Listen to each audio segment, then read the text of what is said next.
نماز، روزہ اور دیگر عبادات کے قواعد ہیں۔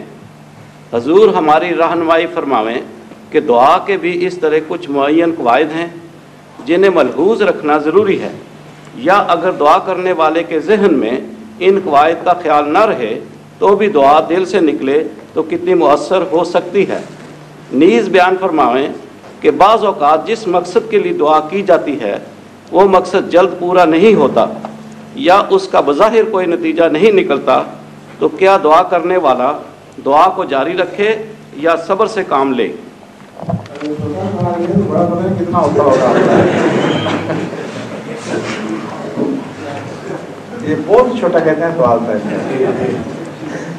دعا کے قواعد اگر جس طرح آپ بنوانا چاہتے ہیں اگر بن جائیں تو زندگی عجیرن ہو جائے، زندہ رہنا مشکل ہو جائے، کیونکہ رسول اکرم صلی اللہ علیہ وسلم تو ہر حال میں دعا سکھائی ہوئی ہے۔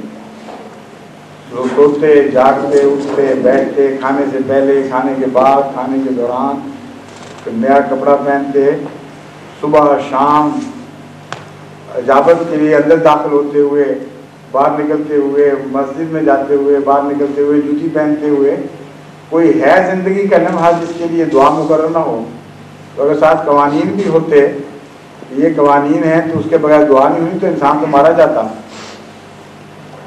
سمجھے ہیں کہ نہیں آپ کو سوچی کس طرح یہ دعا کے قوانین کے متعلق؟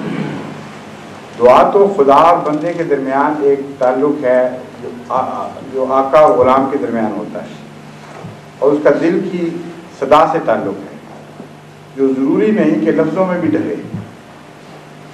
بہت سی دعائیں ہیں جو بعض انبیاء اشارتاً مانگ لیتے ہیں، باقی خدا پہ چھوڑ دیتے ہیں کہ بغیر مانگے آپ ہی کر دے فیصلہ۔ دعا کا تو اتنا وسیع مضمون ہے کہ زندگی کے ہر لمحے پہ حاوی ہے، اور اس کی قسمیں اتنی بے شمار ہیں، ان کے بارے میں قوانین بن ہی نہیں سکتے۔ حضرت موسیٰ علیہ السلام نے کیا دعا کی تھی؟ رب انی لما انزلت الی من خیر فقیر، کہ اللہ میں تو فقیر ہوں، میں نے نہیں منہ سے مانگنا کچھ، جو جھولی میں پڑتا ہے خیرات ڈال دو۔ کیسا عجیب ہے یہ دعا کرنا۔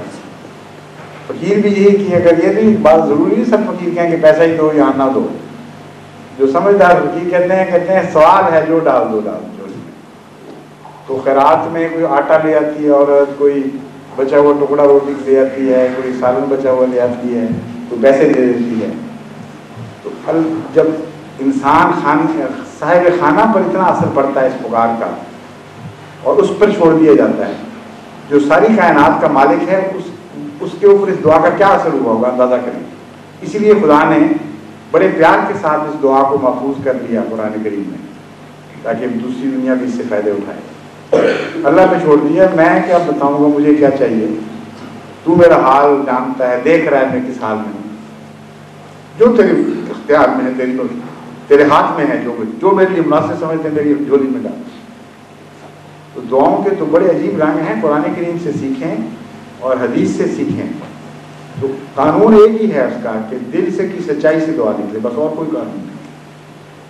جو دل کی سچائی سے نکلتی ہے اور جس میں اضطراب پایا جاتا ہے وہ دعا ہے، اور جو رسماً ہوٹوں سے نکلتی ہے یا خالی ہاتھ اٹھا کے یوں کر لیتے ہیں لوگ، وہ کچھ چیز نہیں ہے، اس کی کوئی حقیقت نہیں ہے خدا کے نزدیک۔ تبھی اجیب دعوت الداعی اذا دعان ہے، اجیب المستر، یہ بھی ہے الفاظ کہ میں مستر کی بات کو قبول کرتا ہوں، اس کی دعا کو مانتا ہوں۔ کیا ہے؟ ہاں اجیب نہیں، اما یجیب المستر، وہ کون ہے جو بے قرار کی دعا کو سنتا ہے؟ اللہ تعالیٰ بے قرار کی دعا کو اتنی اہمیت دیتا ہے، اور دعا کا بے قراری سے اتنا گہرا تعلق ہے کہ قرآن کریم سے پتہ چلتا ہے کہ مشرک جو ساری عمر شرک کرتے گزر جاتی ہے ان کی، اور جو دعا مانگتے وقت خدا کو بلا دیتے ہیں ایک دفعہ مصیبت میں پھنس کر، اللہ ان کی بھی سن لیتا ہے اضطرار کی وجہ سے، اور یہ جانتا ہے کہ جب واپس یہ بچ کے نکلیں گے تو پھر دوبارہ وہی حرکتیں شروع کر دیں گے۔ یہ قرآن کریم نے کھول کر مضمون بیان کیا ہے کہ سمندر میں بعض دفعہ لوگ جا رہے ہوتے ہیں، اچھی ہوائیں چل رہی ہیں کشتی میں، اچانک موسم بدلا، طوفان بپا ہو گیا، اس وقت بعض دعا کرتے ہیں خدا ہم تجھے پکارتے ہیں خالص کر کے ہمیں بچا لے. اللہ بچا تو لیتا ہے لیکن جانتا ہے کہ جب یہ خشکی پہ پہنچیں گے پھر وہی باتیں شروع کرنا ہے. تو اضطرار کا مضمون ہے، جتنا زیادہ بے چینی کا معیار اونچا ہوتا چلا جائے گا اللہ تعالیٰ کی رحمت اتنا قریب